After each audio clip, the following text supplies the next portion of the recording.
Hello friends, welcome to study tricks. दोस्तों, इस lecture series में हम डिस्कस कर रहे हैं यूपी लेखपाल के लिए ग्राम समाज एवं विकास के 1500 प्लस इंपॉर्टेंट क्वेश्चन की सीरीज़ को। जैसा कि आप सब लोगों को मालूम ही है, इस लेक्चर सीरीज के जरिए मार्केट में जितनी भी ग्राम समाज की किताबें हैं सबको हम सॉल्व कराने वाले हैं। तो आज हम डिस्कस करेंगे इसका सेट नंबर 29, जिसमें हम अरिहंत पब्लिकेशन की बुक को डिस्कस करेंगे। फ्रेंड्स, अगर आपने पहले के पार्ट्स नहीं देखे हैं और अपनी लेखपाल में तैयारी अच्छी करना चाह रहे हैं ग्राम समाज एवं विकास की, तो उनको आप देख सकते हैं। डिस्क्रिप्शन बॉक्स में प्लेलिस्ट का लिंक मिल जाएगा। चलिए स्टार्ट करते हैं आज का वीडियो। तो हमारा पहला क्वेश्चन दिया गया है, ग्रामीण सामाजिक विकास के लिए किन क्षेत्रों में विकास आवश्यक है। दोस्तों, ग्रामीण सामाजिक विकास के लिए किन किन क्षेत्रों में विकास आवश्यक है?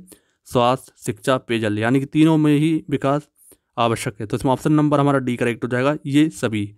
तो इस चीज़ को आप ध्यान रखेंगे। दोस्तों, ग्रामीण सामाजिक विकास से मतलब होता है लोगों का आर्थिक लाभ होने के साथ साथ संपूर्ण ढांचे में परिवर्तन होना। तो इस चीज़ को भी आप ध्यान रखेंगे। ऑप्शन नंबर हमारा डी करेक्ट हो जाएगा। अगला क्वेश्चन देखते हैं, भारत में आबादी वाले गांवों की कुल संख्या है। दोस्तों, इसमें दो तरह के क्वेश्चन पूछे जाते हैं। अगर आपसे पूछा जाए भारत में गांवों की कुल संख्या तो कितनी है? 6,40,930। इसमें पूछा गया है आपसे आबादी वाले गाँवों की कुल संख्या, तो ये कितनी है आपको ध्यान रखना है, 5,97,464। तो इसमें ऑप्शन नंबर हमारा सी करेक्ट हो जाएगा। तो इस चीज़ को आप ध्यान रखेंगे। अगर आपसे पूछा जाए फ्रेंड्स गैर आबादी वाले गाँवों की संख्या, तो ये कितनी होती है?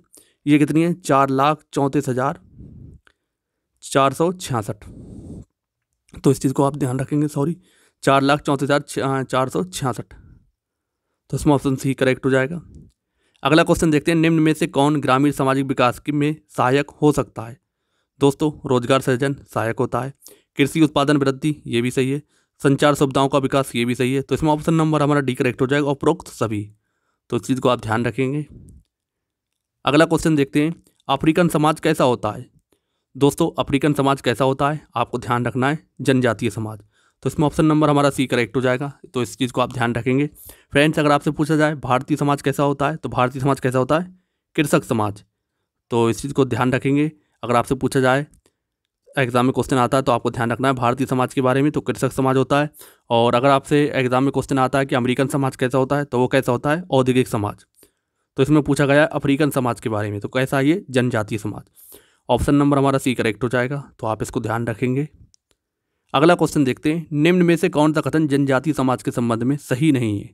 दोस्तों, जनजातीय समाज एक पिछड़ा हुआ समाज होता है जिसका जीवन सरल, सीधा और समेकित पाया जाता है। इनके समाज का आकार कैसा होता है? छोटा होता है। लेकिन ऑप्शन नंबर बी में क्या दिया गया है? समाज का आकार बड़ा होता है, जो कि गलत है। तो आपसे इसमें यही पूछा गया है कि कौन सा इसके संबंध में सही नहीं है। तो ऑप्शन नंबर हमारा इसमें बी करेक्ट हो जाएगा। तो इस चीज़ को आप ध्यान रखेंगे। अगला क्वेश्चन देखते हैं, जनजातीय समाज की आर्थिक संरचना के संबंध में कौन सा कथन गलत है? दोस्तों, जनजातीय समाज की मुख्य आर्थिक क्रिया क्या होती है? शिकार एवं भोजन को इकट्ठा करना, अर्थात इनकी आर्थिक क्रिया प्रकृति पर निर्भर होती है। तो प्रकृति पर निर्भरता होती है, सही बात है। लकड़ी के उपभोग में उपकरण बनना, ये भी सही है। जंगली अन्न पर निर्भरता, ये भी सही है। तो इसमें ऑप्शन नंबर हमारा सी करेक्ट हो जाएगा, व्यक्ति संपत्ति इकट्ठा करना। तो इनके बारे में ये चीज़ गलत है। तो ऑप्शन सी करेक्ट हो जाएगा। अगला क्वेश्चन देखते हैं, जनगणना 2011 के अनुसार अनुसूचित जनजातियों की कुल संख्या जनसंख्या के कितने प्रतिशत है? दोस्तों, जनजातियों की भारत के मूल निवासी माना जाता है और देश में लगभग 532 जनजातियां समूह पाया जाता है। वर्ष 2011 की जनगणना के अनुसार इनकी कुल आबादी 10,42,00,000 है। तो इस चीज़ को आप ध्यान रखेंगे। और जो कि देश की कुल जनसंख्या की कितनी है? 8.6%। तो आप इसको भी ध्यान रखेंगे। ऑप्शन नंबर हमारा बी करेक्ट हो जाएगा। अगला क्वेश्चन देखते हैं, भारत के किस राज्य में जनजातीय समाज अनुसूचित जनजातियों का अभाव पाया जाता है? यानी कि भारत के किस राज्य में आपसे पूछा गया है कि जनजातियां नहीं पाई जाती, अनुसूचित जनजातियां नहीं पाई जाती हैं। दोस्तों, जनसंख्या आकार की दृष्टि से सबसे अधिक अनुसूचित जनजातियां कहाँ पाई जाती हैं? आपको ध्यान रखना है, मध्य प्रदेश में। और आपसे पूछा गया है कि कहाँ नहीं पाई जाती, तो कहाँ कहाँ नहीं पाई जाती हैं? पंजाब में नहीं पाई जाती हैं, हरियाणा में नहीं पाई जाती, पुदुचेरी में, दिल्ली में, चंडीगढ़ में, इनमें नहीं पाई जाती है। तो आपसे पूछा गया इनमें से किस में नहीं पाई जाएंगी, तो कहाँ नहीं पाई जाएंगी? हरियाणा के अंदर। ऑप्शन नंबर हमारा इसमें सी करेक्ट हो जाएगा। तो आप इसको ध्यान रखेंगे। फ्रेंड्स, एक क्वेश्चन को आप और ध्यान रखें, अगर प्रतिष्ठा के आधार पर बात करी जाए कि सबसे ज़्यादा जनजाति अनुसूचित जनजाति कहाँ पाई जाती हैं, तो आप ध्यान रखेंगे लक्षद्वीप में। कितनी है? तो लगभग 94.8%। तो फैक्चुअली क्वेश्चन है, एग्जाम में बन सकता है, ध्यान रखना है आपको। तो ऑप्शन सी करेक्ट है इसमें। अगला क्वेश्चन देखते हैं, भारत के किस राज्य में सर्वाधिक अनुसूचित जनजातियाँ पाई जाती हैं? तो जैसा कि मैंने आपको बताया है, सर्वाधिक अनुसूचित जनजातियाँ कहाँ पाई जाती हैं भारत के अंदर? मध्य प्रदेश में। ऑप्शन नंबर हमारा इसमें डी करेक्ट हो जाएगा, तो आप इसको ध्यान रखेंगे। अगला क्वेश्चन देखते हैं, कृषक एवं खेतिहर समाज निम्न में से किस व्यवसाय को करता है? दोस्तों, कृषक व खेतिहर समाज का मुख्य व्यवसाय क्या होता है? कृषि और उससे संबंधित जितने भी होते हैं, तो कृषि, पशुपालन, मत्स्य पालन, ये सब क्या है? कृषक या खेतिहर समाज के व्यवसाय होते हैं। तो ऑप्शन नंबर हमारा डी करेक्ट हो जाएगा, ये सभी। तो आप इसको ध्यान रखेंगे। अगला क्वेश्चन देखते हैं, कृषक समाज की सामाजिक आर्थिक संरचना के संबंध में कौन सा सही है? दोस्तों, कृषक समाज की सामाजिक व आर्थिक संरचना में सादगीपूर्ण जीवन, परिवार की भूमिका, एकता की भावना, ग्रामीण समुदाय व्यवस्था, तो ये सब क्या होते हैं? इनके आर्थिक संरचनाओं का पूछा गया कि सामाजिक संरचना के संबंध में कौन सा सही है। तो इनमें ये सही, तीनों इसके लिए सही है। तो ऑप्शन नंबर हमारा डी करेक्ट हो जाएगा, ये सभी। तो आप इसको ध्यान रखेंगे।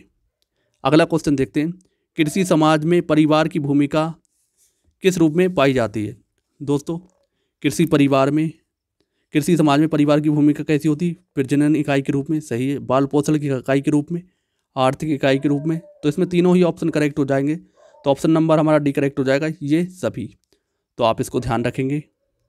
अगला क्वेश्चन देखते हैं, पर्यवेक्षी कृषक वो होता है जो, दोस्तों, कृषक समाज में भूस्वामी और पर्यवेक्षी कृषक, काश्तकार एवं फसल भागीदारी वाले शामिल होते हैं। तो भूस्वामी के बारे में बात करते हैं, तो भूस्वामी का भूमि का स्वामी होता है, तो इस चीज़ को आप ध्यान रखेंगे। और पर्यवेक्षी क्या होता है? कृषक अपनी भूमि पर श्रमिकों से काश्त करवाता है। तो पर्यवेक्षी के बारे में आप ध्यान रखेंगे, श्रमिकों से क्या करवाता है? काश्त करवाता है। तो ऑप्शन नंबर हमारा सी करेक्ट हो जाएगा, तो आप इसको ध्यान रखेंगे। अगला क्वेश्चन देखते हैं, निम्न में से कौन औद्योगिक समाज के संबंध में सही नहीं है? दोस्तों, इनमें से कौन सा औद्योगिक समाज के संबंध में सही नहीं है? आप इसको ध्यान रखेंगे। अनौपचारिक सामाजिक नियंत्रण, तो यह औद्योगिक समाज के बारे में सही नहीं है। ऑप्शन नंबर हमारा सी करेक्ट हो जाएगा। अगला क्वेश्चन देखते हैं, निम्न में से कौन ग्रामीण समाज के विकास व परिवर्तन को अभिव्यक्त करता है? दोस्तों, इनमें से कौन सा व्यक्त करता है? तो जाति विशेष की प्रभुत्ता की कमी होती है, ये सही है।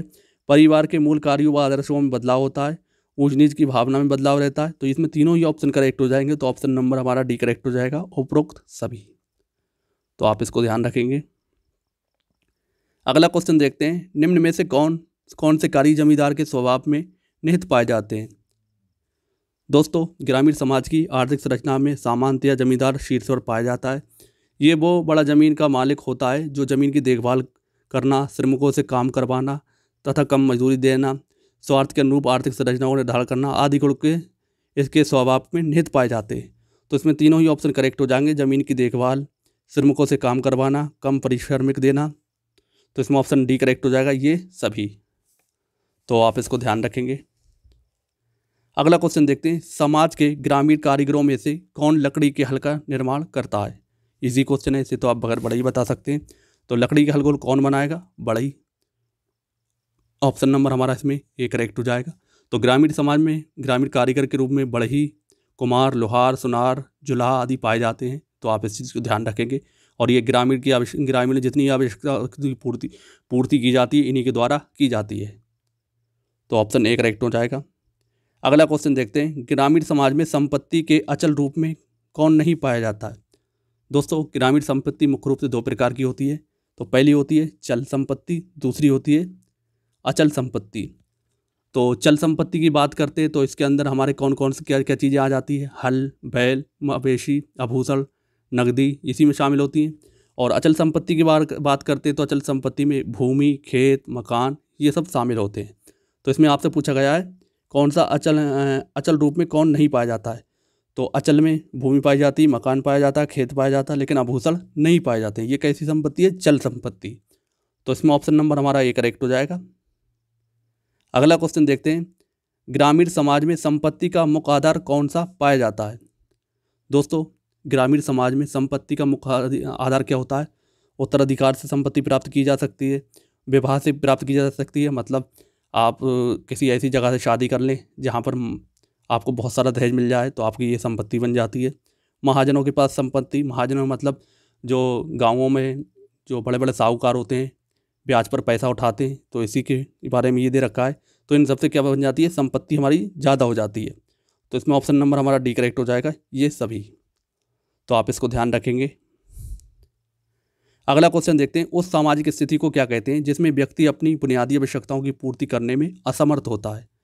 दोस्तों, गरीबी उस सामाजिक स्थिति को कहते हैं। तो आप इस चीज़ को ध्यान रखेंगे। गरीबी उस सामाजिक स्थिति को कहते हैं जिसमें व्यक्ति अपनी बुनियादी आवश्यकताओं जैसे भोजन, वस्त्र, घर आदि की पूर्ति करने में असमर्थ होता है। तो आप इस चीज़ को ध्यान रखेंगे। ऑप्शन नंबर हमारा इसमें ए करेक्ट हो जाएगा। आपको ऑप्शन नंबर सी में गरीबी रेखा भी दे रखा है, तो लेकिन इसमें एक अवधारणा गरीबी रेखा भी है। ये क्या होती है, अवधारणा होती है। तो इस चीज़ में आपको कन्फ्यूज़ नहीं होना है, आपको ध्यान रखना है कि गरीबी इसमें ऑप्शन नंबर ए करेक्ट हो जाएगा। अगला क्वेश्चन देखते हैं, ग्रामीण भारत के लिए गरीबी रेखा का आधार निर्धारित किया गया है। दोस्तों, ग्रामीण भारत के लिए गरीबी रेखा का आधार निर्धारित किया गया है। तो एक तो तेंदुलकर समिति ने बताया था, दूसरी रंगराजन समिति ने भी बताया था।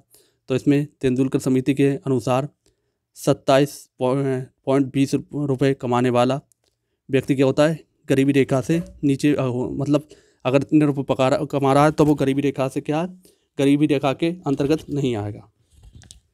तो इसमें कौन सा ऑप्शन करेक्ट हो जाएगा, ऑप्शन नंबर हमारा इसमें ए करेक्ट हो जाएगा। तो आप इसको ध्यान रखेंगे। ऑप्शन कितना आ जाएगा, 27 रुपये प्रतिदिन की आय पर।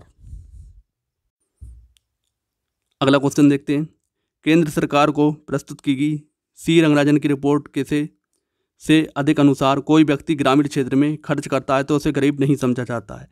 दोस्तों, रंगराजन रिपोर्ट के अनुसार अगर कोई भी व्यक्ति 32 रुपये से अधिक खर्च करता है तो उसे गरीबी रेखा में, मतलब गरीबी रेखा से ऊपर समझा जाता है, उसे गरीब नहीं समझा जाता है। तो ऑप्शन नंबर हमारा इसमें ए करेक्ट हो जाएगा। आप इसको ध्यान रखेंगे। दोस्तों, ये रिपोर्ट सी रंगराजन ने कब दी थी, तो वर्ष 2014 में प्रस्तुत की थी। आप इस चीज़ को भी ध्यान रखेंगे। अगला क्वेश्चन देखते हैं, 9वीं पंचवर्षीय योजना 1997 से 2002 में ग्रामीण क्षेत्रों में बीपीएल के लिए निश्चित की गई वार्षिक पारिवारिक आय का स्तर क्या था। दोस्तों, 9वीं पंचवर्षीय 1997-2002 में ग्रामीण क्षेत्रों में बीपीएल परिवारों के लिए वार्षिक पारिवारिक आय कितनी निर्धारित की गई थी, 20,000। तो ऑप्शन नंबर हमारा इसमें सी करेक्ट हो जाएगा। तो आप इसको ध्यान रखेंगे। दोस्तों, वर्तमान में विश्व बैंक के द्वारा अगर डॉलर 1.90 से कम पर प्रतिदिन जीवन यापन करने वाले व्यक्ति को क्या समझा जाता है, गरीब समझा जाता है। तो आप इस चीज़ को भी ध्यान रखेंगे। ऑप्शन नंबर हमारा सी करेक्ट हो जाएगा। अगला क्वेश्चन देखते हैं, सामाजिक वानिकी कार्यक्रम का उद्देश्य निम्नलिखित सभी क्षेत्रों में बड़े पैमाने पर वृक्षारोपण है सिवाय, तो सिवाय किसके, नगरीय औद्योगिक संपदाओं में। तो इसमें ऑप्शन नंबर हमारा बी करेक्ट हो जाएगा। तो आप इसको ध्यान रखेंगे। अगला क्वेश्चन देखते हैं, कितने प्रतिशत ग्रामीण परिवारों में रसोई में परंपरागत लकड़ी, गोबर आदि से खाना बनाया जाता है। दोस्तों, एक अध्ययन के अनुसार देश में लगभग 85% ग्रामीण परिवार खाना बनाने के लिए परंपरागत लकड़ी, गोबर आदि का प्रयोग करते हैं। तो आप इस चीज़ को ध्यान रखेंगे। ऑप्शन नंबर हमारा डी करेक्ट हो जाएगा। अगला क्वेश्चन देखते हैं, कितने प्रतिशत ग्रामीण परिवार की रसोई में मिट्टी का तेल में से खाना बनाया जाता है। तो NSS की एक रिपोर्ट पेश की थी 2015 में। तो इसके अनुसार 1% लोग ग्रामीणों में रसोई में क्या करते हैं, मिट्टी के तेल का यूज़ करते हैं। तो इस चीज़ को आप ध्यान रखेंगे। ऑप्शन नंबर हमारा ए करेक्ट हो जाएगा। अगला क्वेश्चन देखते हैं, भारत में कितने प्रतिशत ग्रामीणों के घरों में बिजली सुलभ है। दोस्तों, भारत के कितने प्रतिशत घरों में बिजली सुलभ है, आप इसको ध्यान रखेंगे। ग्रामीण की बात करी जा रही है तो लगभग 90% घरों में क्या है, बिजली सुलभ है। तो इसमें ऑप्शन नंबर हमारा डी करेक्ट हो जाएगा। अगला क्वेश्चन देखते हैं, भारत में मिट्टी के तेल का खुदरा बाजार मूल्य है। दोस्तों, भारत में मिट्टी के तेल का खुदरा मूल्य क्या है, 47 रुपये 58 प्रति लीटर। तो इसमें ऑप्शन नंबर हमारा डी करेक्ट हो जाएगा, इनमें से कोई नहीं। लेकिन जब ये क्वेश्चन पूछा गया था तो उस टाइम कितना मूल्य था, 28 रुपये 50 पैसे, जो कि ऑप्शन नंबर बी में दिया गया है। तो आपको ध्यान रखना है। अब आप इसे ध्यान रखेंगे, 47 रुपये 58 पैसे। तो ऑप्शन नंबर इसमें बी नहीं है, आप डी माने। ये पहले का क्वेश्चन है, पिछले लेखपाल के एग्जाम में पूछा गया था। अगला क्वेश्चन देखते हैं, ग्रामीण भारत में प्रत्येक वर्ष कितने प्रतिशत टीवी सेटों की बिक्री होती है। दोस्तों, वर्ष 2000 15 में ये क्वेश्चन लेखपाल के एग्ज़ाम में पूछा गया था। तो आपसे पूछा गया था कि ग्रामीण भारत में प्रत्येक वर्ष कितने प्रतिशत टीवी सेटों की बिक्री होती है। तो कितनी होती है आपको ध्यान रखना है, 44%। तो इसमें ऑप्शन नंबर सी करेक्ट हो जाएगा। अगला क्वेश्चन देखते हैं, वित्तीय समावेशन शब्द का पहली बार प्रयोग भारतीय रिजर्व बैंक द्वारा किस वर्ष किया गया था। दोस्तों, वित्तीय समावेशन का प्रयोग पहली बार भारतीय रिजर्व बैंक की वार्षिक नीति 2005-6 में किया गया था। तो इस चीज़ को आप ध्यान रखेंगे। ऑप्शन नंबर हमारा इसमें बी करेक्ट हो जाएगा। और यह जब ये पहली बार जब इसका यूज़ किया गया था इस शब्द का, तो उस टाइम आरबीआई के डिप्टी गवर्नर कौन थे? लीलाधर। तो आप इससे ध्यान रखेंगे, लीलाधर। तो आप इससे ध्यान रखें, ऑप्शन नंबर बी करेक्ट हो जाएगा। अगला क्वेश्चन देखते हैं, ग्रामीण क्षेत्रों में वित्तीय समावेशन के क्षेत्र में निम्न में से कौन कार्य कर रहे हैं। दोस्तों, ग्रामीण क्षेत्रों में वित्तीय समावेशन के क्षेत्र में स्वयं सहायता समूह कार्य कर रहा है, राज्य सरकार के वित्तीय संगठन कार्य कर रहे हैं, व्यवसाय प्रतिनिधि कार्य कर रहे हैं। तो इसमें तीनों ही ऑप्शन करेक्ट हो जाएंगे। तो इसमें ऑप्शन नंबर डी करेक्ट हो जाएगा, ये सभी। तो आप इस चीज़ को ध्यान रखेंगे। दोस्तों, ये था ग्राम समाज एवं विकास का पार्ट नंबर 29। आई होप आपने सारे इंपॉर्टेंट क्वेश्चन की प्रैक्टिस की होगी। तो सारे इंपॉर्टेंट क्वेश्चन हैं फ्रेंड्स, आप कोई भी बुक पढ़ लें, पढ़ते रहें, और जो तैयारी में आपको 1500 क्वेश्चन करा रहा हूँ इसकी तैयारी करते रहें। उम्मीद करता हूँ आपके जो ग्राम समाज में 25 क्वेश्चन आते हैं तो आपके 20+ मार्क्स आराम से आ जाएंगे। बस आप किताब के साथ थ्योरी जहाँ से पढ़ लें पढ़ते रहें।